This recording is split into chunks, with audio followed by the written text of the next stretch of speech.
जब तक हम थियरी ऑफ कर्म नहीं समझेंगे, लाइफ आफ्टर डेथ नहीं समझेंगे, प्रारब्ध को नहीं समझेंगे, विचारों को नहीं समझेंगे, क्रिएशन को नहीं समझेंगे, तब तक हमारा ज्ञान अधूरा है। जब तक बेस ही पक्का नहीं होगा तो फिर आप कैसे आगे बढ़ेंगे? अगर हम चेतना जागृत हो जाए तो हमें कोई बांध नहीं सकता। अगर हम जागृत नहीं होंगे, आत्मस्वरूप के प्रति अवेयरनेस नहीं होगा, तो हम बन जाएंगे, क्योंकि ये एक माया है। इच्छा माया है, कामना माया है, वासना माया है। तो ये माया उलझाती है ना, बुद्धि को उलझा देती है, आत्मा को तक पहुंचने नहीं देती, और जो आत्मा तक पहुंच जाए वो जीवन मुक्त हो जाता है। तो ये चेतना का जब स्तर बढ़ता है ना, तो हम वो चीजें छोड़ते हैं। तो अध्यात्म में जब हम आगे बढ़ते हैं ना, तो हमें ये जगत झूठा दिखाई देता है, फिर हमें इसमें रस नहीं पड़ता है, हम आगे निकल जाते हैं। जब हम आत्मा को नहीं जाने, परमात्मा को नहीं जाने, मन बुद्धि संस्कार को नहीं जाने, थियरी ऑफ कर्म को नहीं जाने, लाइफ आफ्टर डेथ को नहीं जाने, ये एकदम नेसेसरी है। मतलब ये बचपन में स्कूल में आना चाहिए। गीता हमने पढ़ी नहीं है और हमने इतना सारा फालतू की बातें इतनी सीख ली है, कौन सी गेम कहाँ मिलती है, क्या गेम खेलना है, कौन चला रहा है, मतलब बुद्धि 24 घंटे इसी में लगी रहती है। अब बुद्धि स्थूल जगत में लगी रहेगी तो फिर तो कुछ मिलने वाला नहीं है। सोचिए, ये बात तो सोचिए। जैसे एक आप सोचिए कि अगर बच्चे को कोई पढ़ाई करनी है और वो बुक ही ना पढ़े तो क्या होगा उसका?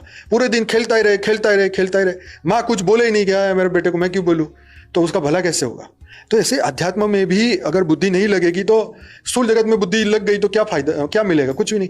अगर स्थूल पढ़ाई भी नहीं करी तो एक डिग्री भी नहीं मिली तो भी उसका जीवन बेकार है, कोई नौकरी नहीं रखेगा, पगार नहीं देगा। जब बताते हैं कि पहले भगवान ने तो प्यूरेस्ट फॉर्म की रचना किया था, तो अभी इतने सारी बीमारियां और दुख क्यों आ गए हैं, और इतना ब्रह्मांड क्यों गिर गया है?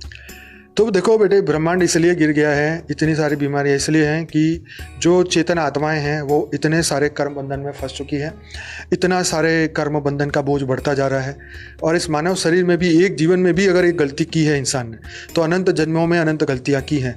तो अनंत जन्मों का जो कर्म का बोझ जो प्रारब्ध के द्वारा जमा हुआ है, वो उसे और गिरा रहा है। वो चेतन, वो आत्मा जब तक जागे नहीं, अपने कर्म बंधन खत्म करने के लिए अवेयर होए नहीं, तब तक तो परिवर्तन कैसे होगा? नहीं होगा। पर हमारे विचारों ने हमें इतना फंसा दिया कि हम मतलब वापस रिवर्स जर्नी की ओर नहीं सोच रहे। हम अभी भी यही सोच रहे, अरे सब बढ़िया होगा, अभी तो और होगा, अभी तो ये बाकी है, अभी तो अगला जन्म लेगा, अभी तो 100 जन्म लेंगे।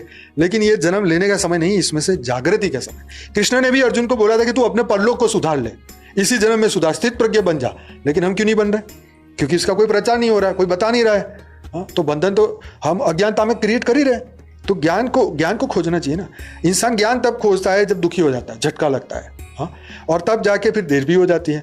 फिर ये देह जो है वो कर्म करने लायक भी नहीं रहता, कुछ अच्छा सोचे तो उसके लिए भी समय नहीं रहता। तो जब जो जागे तब सवेरा। तो तैयारी करो कि कहाँ जाना है, 84 लाख योनि में कहाँ भटकना है, राइट? ये समझना होगा, हर एक को समझना।